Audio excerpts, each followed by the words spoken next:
कोई बड़ा सा नंबर दिया हुआ है तो मुझे एक बात हो, पहले ऑड नंबर होता है।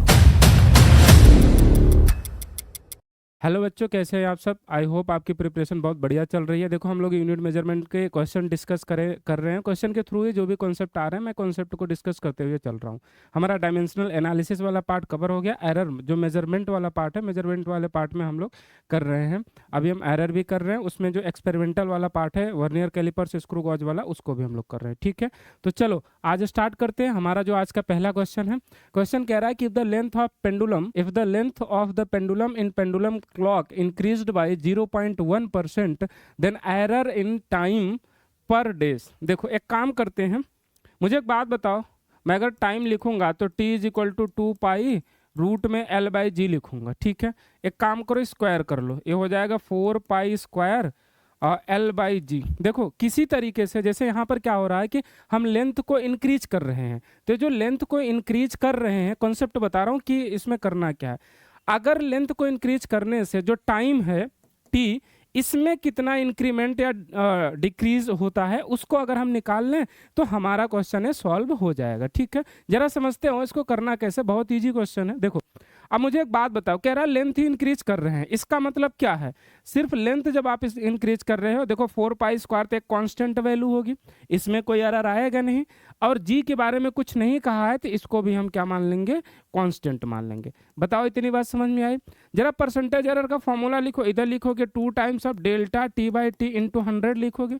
अरे बताओ पावर मल्टीप्लाई में हो जाएगी, कल ही बताया था तरीका लिखने का। ठीक है, और इधर हो जाएगा delta L by L into 100 हो जाएगा। मुझे एक बात बताओ, ये क्या है? लेंथ में परसेंटेज एरर, इसकी वैल्यू हमें दे रखी है कितनी? 0.1%। जरा लिखो delta t by t into 100 is equal to 0.1%। मुझे एक बात बताओ, यहाँ से delta t by t into 100 की वैल्यू कितनी आ जाएगी? 0.05% आएगी। मुझे एक बात बताओ, 2 इधर जाके क्या करेगा? डिवाइड कर देगा। बताओ इतनी बात समझ में आए? इसका मतलब है मैंने क्या लिखा कि जो मैंने टाइम मेजर करा उसमें जो परसेंटेज एरर आ रहा है वो 0.05% का आ रहा है। अब मुझे एक बात बताओ, कह रहा है कि 1 डे का अगर हम टाइम मेजर करते हैं तो उसमें एरर कितने की आएगी?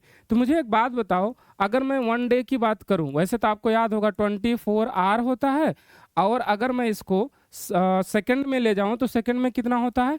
86,400 सेकंड होता है। तो मुझे एक बात बताओ, अगर 1 सेकंड को मेजर करने में हमारे पास जो एरर आया वो इतने का आया, तो जो आप इतना सेकंड मेजर करोगे तो उसमें एरर कितना आएगा? तो ये तो सिंपल कैलकुलेशन हो गया कि भाई 86,400 इंटू 0.05 डिवाइड बाई क्या हो जाएगा? 100। 00 से 00 कैंसिल आउट होगा, 5 से हम मल्टीप्लाई करो, 5 4 जा कितना हो जाएगा? 20, और 5 6 जा 30, और 2 कितना हो जाएगा? 32, और इधर बचा 3। 5 8 जा कितना हो जाएगा? 40, और 3 कितना हो जाएगा? 43। मुझे एक बात बताओ, डेसिमल कितने पे है? 2 डिजिट पे। इधर तो डेसिमल है नहीं, तो 2 डिजिट पर आप डेसिमल लगा दो तो आपको कितना मिलेगा? 43.2 सेकेंड का एरर आएगा। बताओ ऑप्शन मैच करा, 43.2 सेकेंड का एरर आएगा पर डे में आप जो टाइम मेजर करोगे। बताओ समझ आए? इजी क्वेश्चन था, कोई मुश्किल नहीं था। यहाँ से आपको क्या करना था? बेसिकली टाइम में परसेंटेज एरर निकालना था, और जितना टाइम आप मेजर कर रहे हो उतने में आप इस एरर को आप कैलकुलेट कर लो, इस परसेंटेज को। समझ आई बात यहाँ तक? क्लियर सबको? चलो आगे बोल रहा, असर्शन रीजन का क्वेश्चन है। बोल रहा है कि if 5 complete rotation of the circular scale the distance on the main scale of the screw gauge is कितना? 5 mm। अच्छा, द डिस्टेंस ट्रेवल्ड ना, the distance travel on the main scale is 5 mm। कह रहा है कि 5 complete rotation में ये जो मूव कर रहा है 5 mm मूव कर रहा है। ठीक है, अच्छा कल ही बताया था मैं स्क्रू गॉज में पिच का कॉन्सेप्ट। ये देने का मतलब क्या हो गया कि यहाँ से आपको पिच कैलकुलेट करना है। पिच कैलकुलेट करने का मतलब क्या है कि यहाँ पर 1 रोटेशन में कितना डिस्टेंस मूव कर रहा है। तो बताओ 5 में अगर 5 mm मूव कर रहा है तो 1 में 5 से डिवाइड कर दो, कितना हो जाएगा? 1 mm मूव करेगा। बताओ समझ में आई? यहाँ से पिच निकल गए। बोल रहा है and there are 50 total division on circular scale.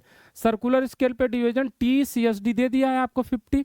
अब हमसे पूछा है देन लिस्ट काउंट इज इतना। जरा निकाल के देखो लिस्ट काउंट कितना आएगा। तो लिस्ट काउंट का फॉर्मूला क्या था? कल बताया था, पिच डिवाइड बाई TCSD था। तो बताओ यहाँ से लिस्ट काउंट आ जाएगा, पिच कितना है? 1 mm। किस में दिया है? सेंटीमीटर में दिया है ना। तो काम करते हैं, इसको सेंटीमीटर में लिखोगे तो कितना हो जाएगा? 0.1 हो जाएगा। अरे बताओ समझ में आई? अरे 10 से डिवाइड कर दो भाई, तो ये हो जाएगा 0.1 डिवाइड बाई 50। ठीक है, अब इसको कैलकुलेट करो, तो 0.01 एक डेसिमल हटाओगे डिवाइड बाई 50, और दिया हुआ है 5 से इसको डिवाइड करो, 5 से इसको डिवाइड करोगे कितना आ जाएगा बताओ, ये हो जाएगा 0.0 और एक डेसिमल यहाँ से हटाओगे ना तो 001 सेंटीमीटर कितना आया है, 0.01 सेंटीमीटर दिया है ना यार। इसको कैलकुलेट करो सिंपल, पहले काम करते हैं इसको ना यहाँ से ही कैंसिल आउट करते हैं, तो बताओ ये आ जाएगा 0.02 डिवाइड बाई 10। ठीक है, एक जीरो बचेगा, या यहीं से कैंसिल आउट कर लो, तो 0.002 सेंटीमीटर आएगा। यहाँ से कैलकुलेट करोगे इसको तो 0.002 सेंटीमीटर, जो यहाँ दिया है 0.001 सेंटीमीटर गलत है। इसका मतलब असर्शन क्या हो गया आपका, गलत हो गया। ठीक है, अच्छा रीजन पे चलते हैं। लिस्ट काउंट निकालने का फॉर्मूला दिया है pitch divide by total division on circular scale, तो यही तो होता है भाई पिच लिस्ट काउंट निकालने का फॉर्मूला, अभी यही यूज करा ना लिस्ट काउंट निकालने का फॉर्मूला, कहाँ गया, ए रहा पिच डिवाइड बाई TCST। तो यहाँ पे रीजन तो सही हो गया, तो ऑप्शन देखो ए इज नॉट करेक्ट और आर इज करेक्ट, तो ऑप्शन ए करेक्ट हो जाएगा। ठीक है, तो ये सिंपल सा एक असर्शन रीजन में क्वेश्चन पूछा हुआ था। ठीक है, बताओ समझ में, ये सारे कॉन्सेप्ट कल अपन डिस्कस कर चुके हैं, कल वाले जो क्वेश्चन करे थे। ठीक है, आगे चलते हैं। बोल रहा है कि 1 main scale division of a vernier scale is A centimetre and a NEET का PY की हुई है basically, and nth division of vernier scale coincide with n-1 division on main scale, the least count of the calipers पूछा है। तो सबसे पहले निकालते हैं कि 1 मेन स्केल यानी 1 MSD is equal to A centimetre, A centimetre. ठीक है, तो 1 MSD की वैल्यू हमें आ गई। हमसे बोला कि nth division of vernier scale coincide with n-1, एक का nth है दूसरे का n-1 है। मुझे एक बात बताओ, दोनों के बीच डिफरेंस कितने का, क्या 1 का डिफरेंस है? मैं डायरेक्ट लिस्ट काउंट लिख रहा हूँ, तो मैं बताया था डिफरेंस, और देखो nth डिवीजन कोइंसाइड कर रही, तो नीचे क्या आ जाएगा इतना, और ये किस में आएगा, MSD में आएगा। ठीक है, तो मुझे एक बात बताओ लिस्ट काउंट कितना हो जाएगा। अब हमें आंसर दिया है किसमें, आंसर mm में पूछा हुआ है, तो पहले सेंटीमीटर में निकाल लो, क्योंकि 1 MSD की वैल्यू आपको पता है, तो हो जाएगा 1/n इंटू A सेंटीमीटर हो जाएगा, तो A/n सेंटीमीटर हो गया। बताओ यहाँ तक बात समझ में आई। अब हमें mm में पूछा है, तो बताओ सेंटीमीटर को mm में ले जाने के लिए क्या करोगे, 10 से मल्टीप्लाई कर दोगे ना भाई, 1 centimetre is equal to 10 mm होता है, तो 10 से मल्टीप्लाई करोगे इसमें, कितना हो जाएगा 10A/n mm, आया आंसर 10A/n mm। ठीक है, ऑप्शन नंबर डी, नीट का PY क्यों कीजिए। देखो नीट में अभी तक जो क्वेश्चन पूछा हुआ, मैं वर्नियर कैलिपर से स्क्रू गॉज की बता दूं, वर्नियर कैलिपर्स में ज्यादातर लीस्ट काउंट पूछा हुआ, ज्यादातर क्वेश्चन में। एक आध दो क्वेश्चन ऐसे हैं जिनमें सिंपल रीडिंग पूछ रखी है, जीरो एरर वगैरह अभी तक नहीं पूछा है, और आगे एक्सपेक्टेशन भी नहीं है कि जीरो एरर पूछे। अगर जीरो एरर का क्वेश्चन पूछेगा तो जीरो एरर डायरेक्ट देगा, जीरो एरर आपसे कैलकुलेट नहीं कराएगा, क्योंकि फिर वो क्वेश्चन ना लेंदी हो जाएगा, और फिर उतना जितना टाइम मिलता है क्वेश्चन के लिए नीट के एग्जाम में उतने में सॉल्व नहीं हो पाएगा। तो इसलिए आप जीरो एरर के साथ फॉर्मूला याद रख लो, जीरो एरर आपको अलग से कैलकुलेट करने के लिए क्वेश्चन में देगा, इसकी पॉसिबिलिटी बिल्कुल भी नहीं है। समझ आई बात। आगे चलते हैं, आगे क्वेश्चन क्या दिया हुआ है, बोला student measuring the diameter of a pencil of circular cross section, अच्छा डायमीटर मेजर कर रहा है, ठीक है, with the help of vernier scale, अच्छा वर्नियर स्केल से मेजर कर रहा है, रिकॉर्ड्स द फॉलोइंग 4 रीडिंग, कह रहा है कि 5.50 mm, 5.55 mm and 5.45 mm, 5.65 mm, इतना डेटा दिया हुआ है हमें। ठीक है, इनको सर्कल कर लेते हैं जरा, ये हो गया और ये हो गया। ठीक है, बोल रहा था average of these 4 reading is इतना 5.5375 mm and the standard deviation of the data is 0.07395, the average diameter of the pencil should. एक क्वेश्चन है सिग्निफिकेंट फिगर का, अगर आप पकड़ पा रहे हैं, इसमें सब कुछ दे दिया है। जैसे मान लो हमने एक चीज को मेजर करा, हमारे पास वैल्यू आ गई A1, A2, A3 and A4, 4 बार हमने मेजर करा, वैल्यू हमारे पास इतनी मिल गई। तो अब इसमें से कौन सी वैल्यू बताना है, तो जब इस तरह के, इसको क्या बोलते हैं, रैंडम एरर का क्वेश्चन जब आपको मिले, तो उसके लिए आपको निकालना पड़ता था A मीन या फिर A average, A1 plus A2 plus A3 plus A4 divide by 4। ठीक है, ये आपका एक्चुअल रीडिंग आपकी बतानी होती थी एवरेज निकाल करके। ठीक है, तो इसमें 4 रीडिंग लिया इन्होंने, और इसका एवरेज भी इन्होंने निकाल दिया, बोला एवरेज भी हम निकाल के आपको दे रहे हैं। और इसके बाद स्टैंडर्ड डेविएशन, स्टैंडर्ड डेविएशन का मतलब ये हुआ कि जो A मीन है, ठीक है। ये एक्चुअल वैल्यू इसकी जितनी है, मतलब जितनी एक्चुअल मेजरमेंट है उसके साथ प्लस माइनस करके कितने का मतलब एरर आ रहा है। जैसे हमने लिखा था ना 2 प्लस माइनस 0.02, अगर ऐसा हम लिख रहे हैं तो इसका मतलब क्या है, स्टैंडर्ड डेविएशन है, मतलब 2 के साथ इतना ज़्यादा भी हो सकता है और इतना कम भी हो सकता है, बेसिकली एरर कह लो या स्टैंडर्ड डेविएशन कह लो। ठीक है, तो सारी चीज़ हमें दे रखी है, मीन भी दे रखा है और हमें जो दे रखा है वो स्टैंडर्ड डेविएशन भी दे रखा है। तो आंसर इसका दिया ही हुआ है, फिर हमें करना ही नहीं कुछ। तो आप लिखोगे 5.5375 और प्लस माइनस 0.07395 इतना दिया हुआ है। ठीक है, अब कहोगे सर इतना तो आंसर दिया है, कोई एक इधर नहीं मैच कर रहा है, ये दिया हुआ है, फिर इतना इजी क्वेश्चन कैसे पूछ सकता है? भाई पूछता है, लेकिन इसमें अभी आपको आएगा सिग्निफिकेंट फिगर। देखो आप क्या कर रहे हो, इन सबको आप ऐड करोगे, 5.50 प्लस 5.55 एंड सो ऑन, सारे को आप ऐड करोगे, 4 से डिवाइड करोगे।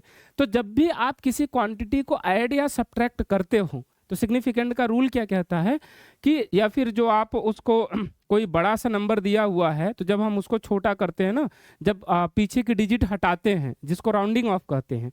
ठीक है, तो जब आप राउंडिंग ऑफ करते हो तो आपको ये चीज़ ध्यान रखनी चाहिए कि जब भी हम किसी भी नंबर को ऐड या सब्ट्रैक्ट कर रहे हैं तो उसका जो आंसर आए, ठीक है, उसमें भी उतने ही डिजिट होने चाहिए जितने डिजिट इन सब में है। सब में कितने हैं? 2 डिजिट हैं। तो इनका जो एवरेज आपने निकाला ऐड करके, देखो नीचे 4 से डिवाइड करें, ये कोई मेजरमेंट वैल्यू नहीं है, इसको आप छोड़ दोगे। ऐसा कहोगे कि इसमें तो डेसिमल के बाद 0 ही नहीं है तो फिर इस नंबर में भी 0 नहीं होना चाहिए, नहीं, ये नहीं है, ये 4 से ये डिवाइड कर रहे हो, ये डेटा दे रहे हो। मेजर्ड वैल्यू तो ये है ना, तो मेजर्ड वैल्यू में हमेशा राउंडिंग ऑफ या सिग्निफिकेंट का रूल लगता है।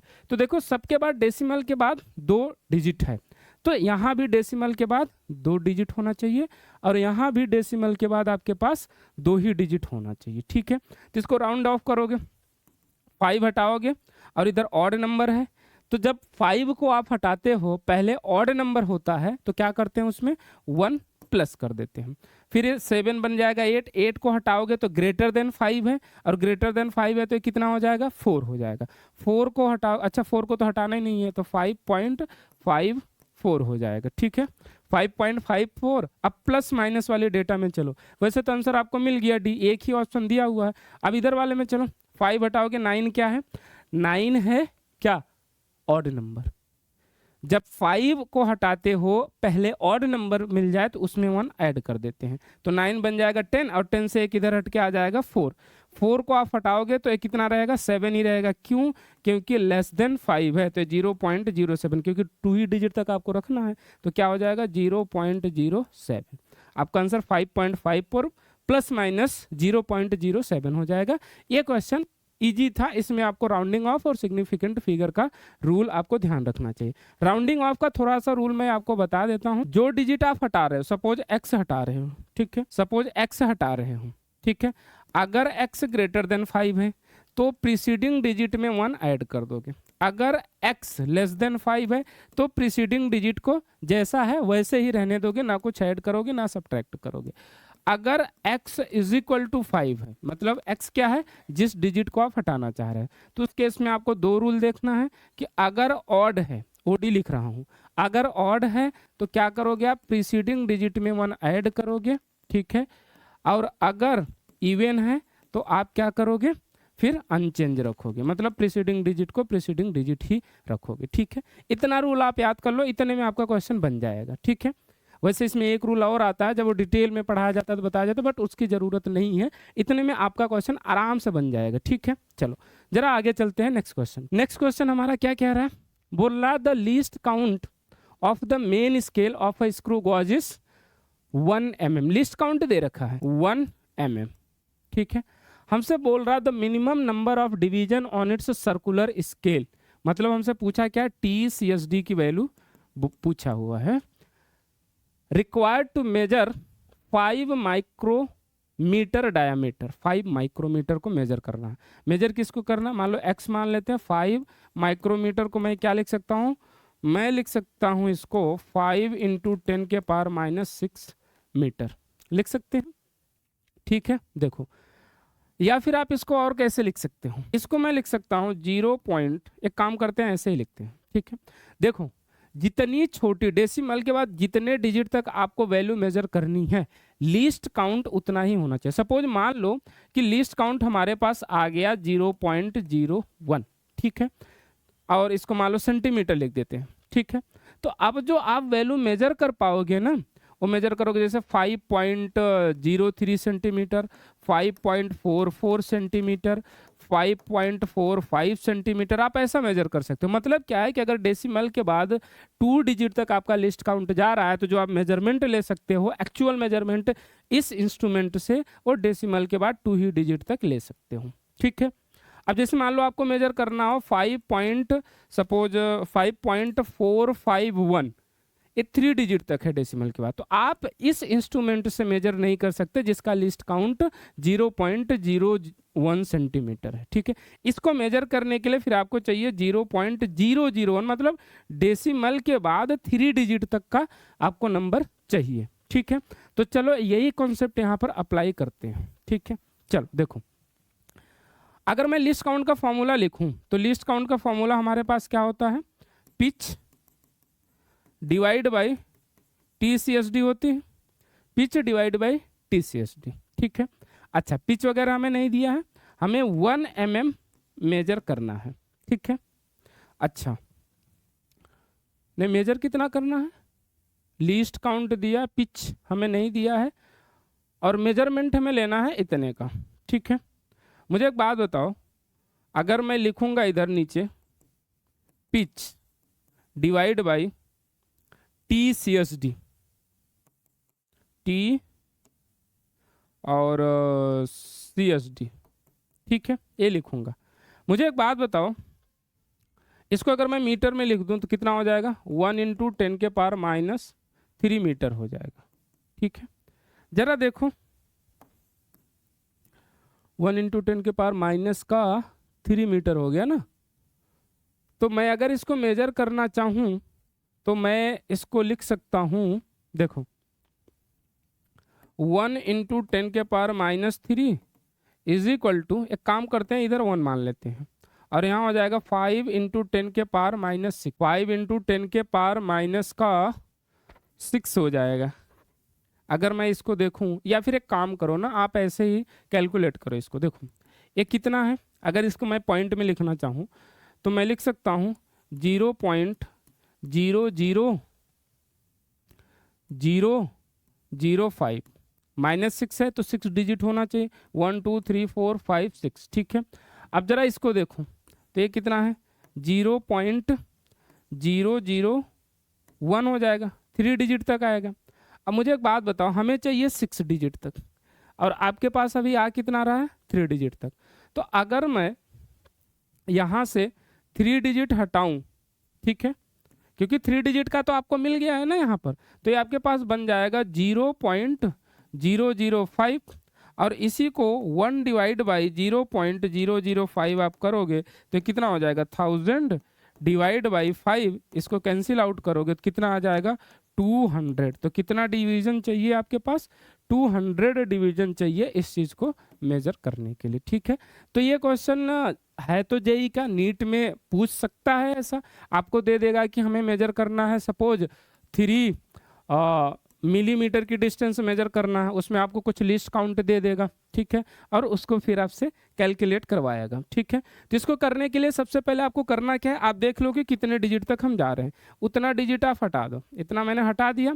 इसके बाद हम क्या करेंगे, बचा कितना हमारे पास, 0.05 बचा। इसको यहाँ पर देखो कितना था, लिस्ट 1 है ना, तो 1 डिवाइड बाई जितना बचा है उतना आप कर दो, तो कितना हो जाएगा, ऊपर हो जाएगा 1000, क्योंकि 3 डिजिट का डेसिमल हटेगा तो ऊपर 3 जीरो आ जाएगा, और इधर 5 से कैंसिल आउट करोगे तो ये आ जाएगा 200 TCSD, मतलब टोटल सर्कुलर स्केल डिवीजन। समझ आई बात यहाँ तक, क्लियर सबको। तो ये हमारे आज के क्वेश्चन रहे। कल आपका ये चैप्टर हम खत्म कर देंगे, इसमें कुछ क्वेश्चन 4-5 क्वेश्चन और बचे हैं, इनको डिस्कस करके कल इसको कंप्लीट कर देंगे, ठीक है। तो आप लोग पढ़ाई करते रहो, ऐसा नहीं कि जब जब लेक्चर आए तभी आपको पढ़ाई करना है, अपना रिवीजन करते रहो। हाँ, इसको देख लो कि इसमें हर, जैसे कोई चैप्टर है तो उसके हर टॉपिक के क्वेश्चन कवर हैं, तो इससे आपका जो क्वेश्चन प्रैक्टिस करने का एक प्रॉब्लम है ना, वो सॉल्व होता रहेगा। ठीक है, चलो तो आज की वीडियो यहीं पर एंड करते हैं। ठीक है।